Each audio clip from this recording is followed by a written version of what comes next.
Hey, Roadrunners, welcome back. It's Victory Sunday. How does that feel?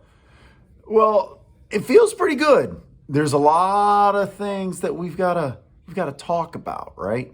So let's go ahead and let's pop right into it. First off, birds up for a gutty win. We got to give it to our team.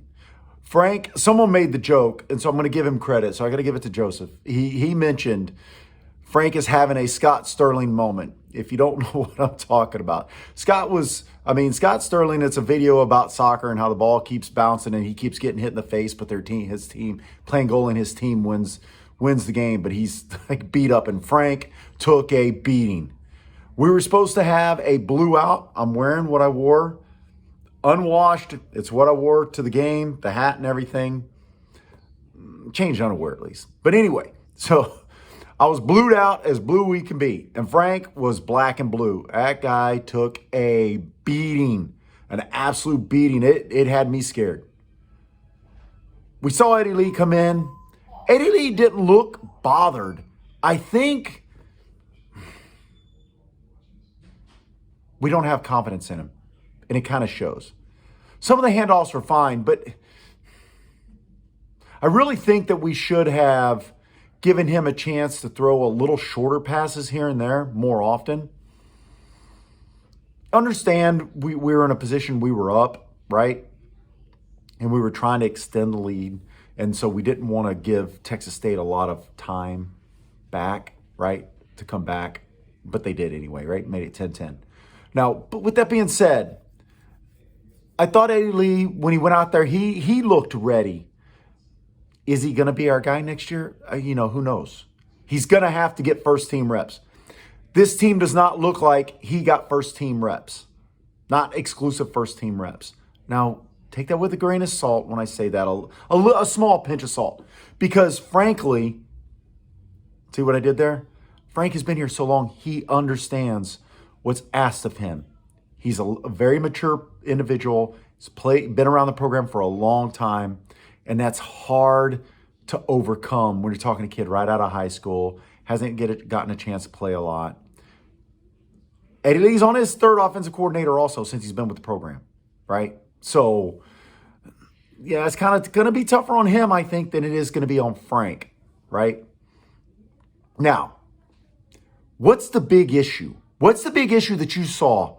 For me, it was really our offensive line, per se, but Texas State brought in 42 players, and they had some big boys on that defensive line, and they were creating some havoc for us. Let's talk about stats. So we only had 372 total yards. First and foremost, we're now in the era of the NFL stats. That's exactly what we're in. So getting over 400 yards, 450 yards, that's going to be hard to do. And when you get over 400 yards, you are really controlling the other team pretty good. Usually, you should win. We didn't against against U of H. But we held Texas State to 242 total yards. But they were still in the game. We committed the one fumble by Kavorian. But, man, let me tell you something. That defense knuckled up and held them to a field goal after giving it that one long play. That won the game for us. That was the play that won the game for us. But the offensive line, I think, struggled with Texas State. And I don't think it's technique. I don't think it's the way our pass blocking or run blocking is called, because they didn't really do anything different. I just think these kids came in. They were big kids.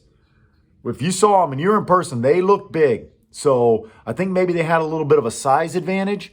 They definitely had a bigger size advantage than U of H. U of H didn't have a size advantage. No, not at all. U of H handled Frank because Frank's first game, all the surgery, everything, wasn't quite warmed up. They spied Frank big time. Texas State I don't think had that luxury to spy Frank because we put DeCorian out there. JT Clark definitely was in there, caught himself one pass. Cephas had another really good game. So I think that kind of helped us a little bit. And I think it also helped us that G.J. Kinney is a second-year head coach, right? He was at Incarnate Word the year before. So I think it helped us a little bit. We had that advantage. We had the experience advantage over Texas State. We need to play Texas State as often as possible. We need to bring them in the Dome. The attendance yesterday proved it. Prior to that, our best attended game was Texas State at 39,000. Prior to that, outside our first game, we can't give anyone credit for helping us with attendance in our first game. That was all us, right? Bunch of free tickets, yada, yada, yada, set the record at 56,000. But there are 49,342. That was more than I expected it to be. It really was. Great to see. And Texas State came, and to me, I don't hate Texas. It's a rivalry, but I don't hate them, right? There's other teams I dislike more. So that's why I want to play them. Look, most of the Texas State kids are probably out of the San Antonio area anyway, right? So you kind of have a lot of kids that went to high school. When I worked at HEB, I know I worked with kids that went to Texas State, right? In San Antonio, that were saving up their money, working there in the summer, saving up the money, and then going back to Texas State, right?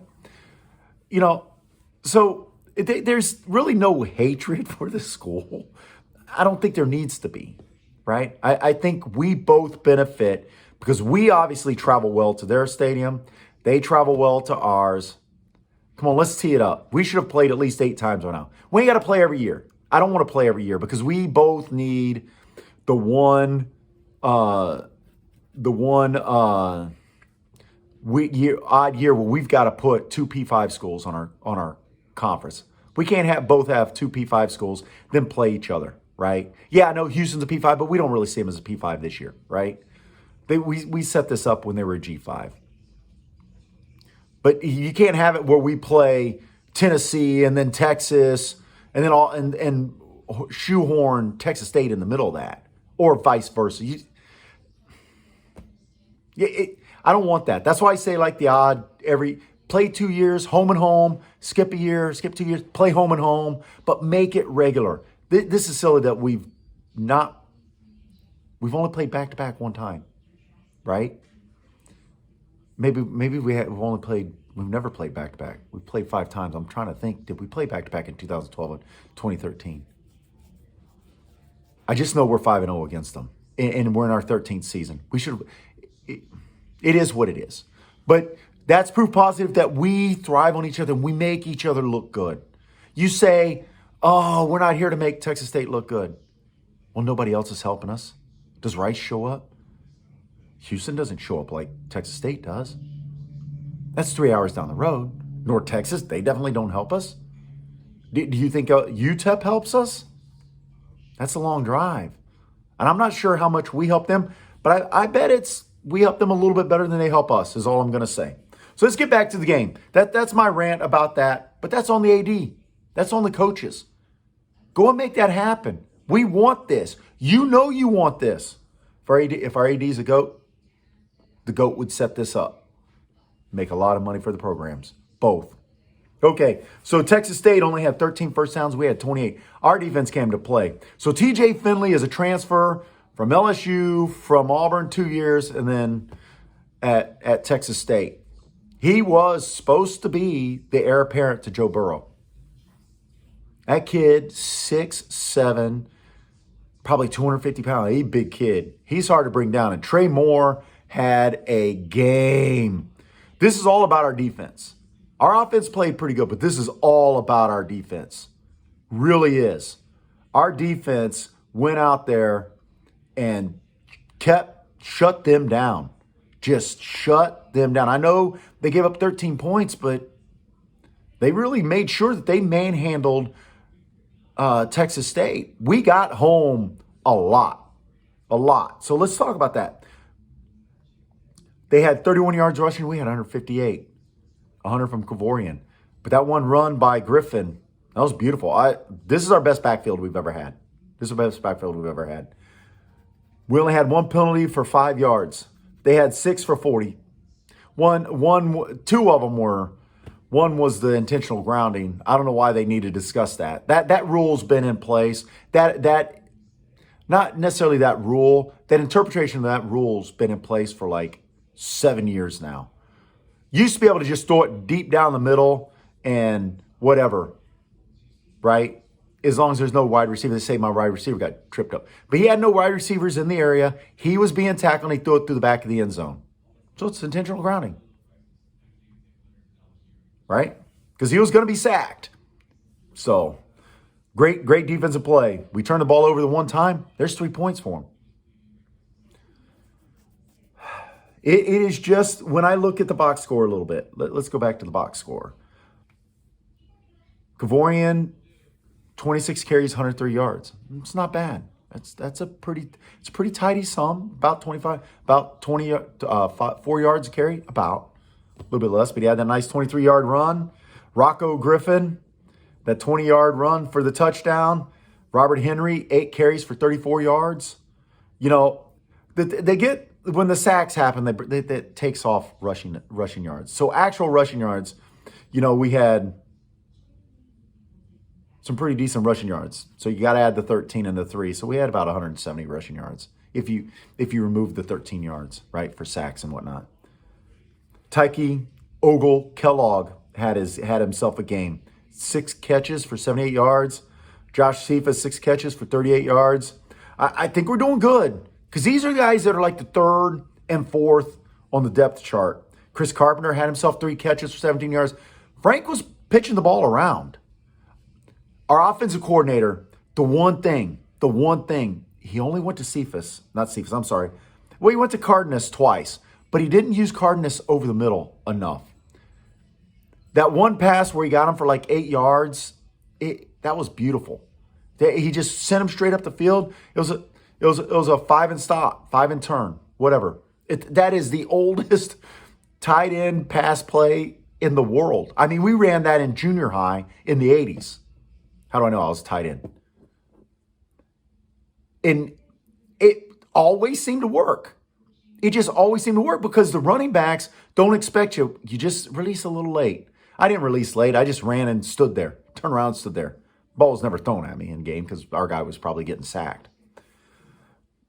Just Frank passed it around. I see 1, 2, 3, 4, 5, 6, 7, 8, 9, 10, 11 different receivers. That is impressive. That's putting the ball all around. Our offensive coordinator, they gave us wide. He threw it wide. Keep doing it until they stop it. Keep doing it until they stop it. Make them stop it. I'm becoming a fan of our offensive coordinator. We didn't see any really weird plays that I remember. Not like at Houston with those 2 Wildcat kind of. I would have brought Frank back in on that 3rd and 2. That's when I would have run the Wildcat with one of those guys. I think we could have gotten it easy. Or I would have just left Eddie Lee in there and then snuck it with him, right?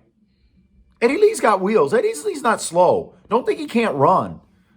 He's a pretty athletic kid. I would have left Eddie Lee in there. We didn't get it anyway, right? And Frank got sacked and hurt. So I just wouldn't have done that. That's all. That's my complaint. Second complaint, Coach Traylor called some untimely timeouts, and they took advantage. All but one time it burned us. All but one time it burned us. We just used our timeouts. Hey, we won the game. We've got a gritty performance. We won the game. 10 games to go now. Next up is Army Friday. I don't like this game. The reason why I don't like this game is this whole triple option. They run backwards, and we struggle with them. Even last year, we struggled with them because we didn't cover the back out of the backfield or the slot back just running straight down the field. Then finally, we had to beat them in overtime. Last year, we had to beat them in overtime. Let's see what the new run. If we win the toss, we got to take the ball first. These new play clock rules, scoring first, changes everything. You don't even have to score a touchdown. Just taking the ball down the field, scoring first, even a field goal, changes everything. That clock moves until they decide to call a TV timeout on you, right? They're ruining college football with those TV timeouts. They're killing us. It's too many. It's too many. Let me see if I can look at the total place. I haven't find total place somewhere in my. I don't think I'm going to be able to see it on this. They kind of stop. I don't see it, but I just know college football total plays down are 20 to 25%, but the run time of the game is still over 3 hours. That's all commercials. That's all commercials.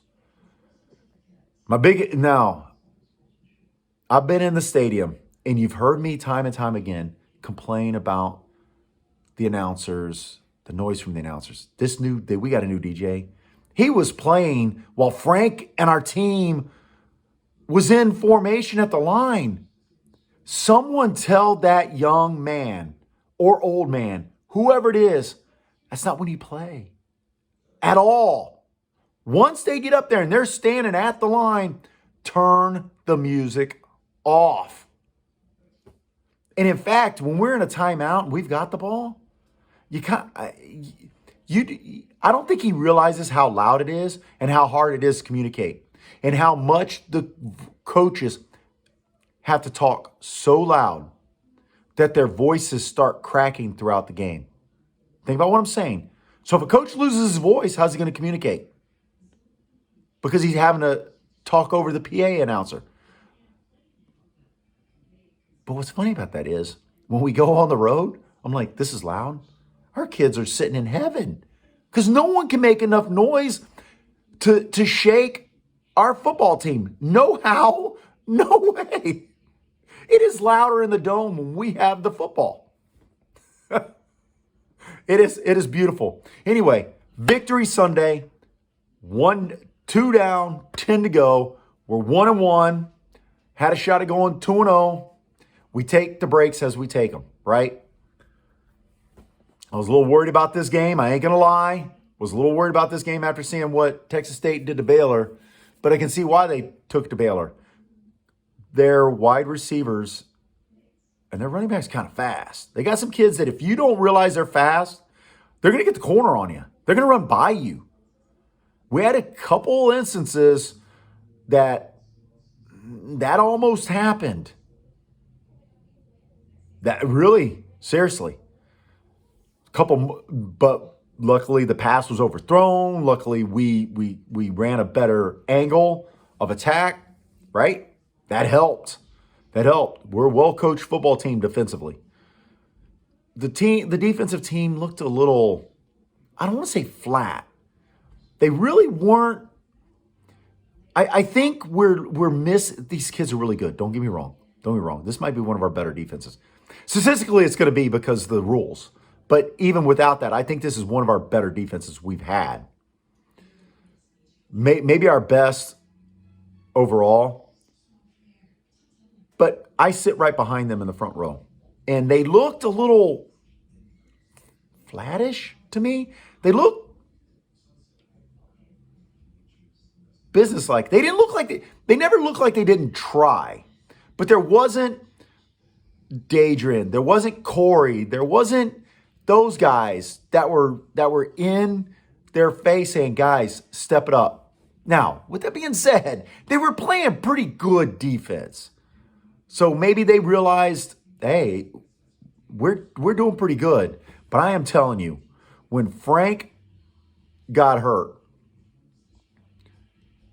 and took that old shot to the below the belt, right? You know what I'm talking about? He got his bell rung, the downstairs bell. That defense, something changed on them when they went out on the field. I think they saw that, and I think they know he got punched there versus it just being like a random knee or being tackled or whatever. And I think that defense got wind of that because they dogged up after that. These kids, we can play defense. That's great to see. Anyway, Roadrunners, defense thing is getting a little long. The thing is getting a little long. Seeing the Alamo, Dome. Friday, it's a 6 p.m. kickoff. Let's see. Hey, bring your friends. Let's get over 30,000. If we get over 30,000 again, I'm telling you, our program has turned the corner. If we can average over 30,000 the rest of the year, our program has turned the corner and we're going to get eyeballs on us. We're going to get eyeballs on us. We think about the next level. We know the only way we're going to get a lot of money is if we get TV money. That requires putting butts in the seats and winning football games. All right, Road Runners, peace out.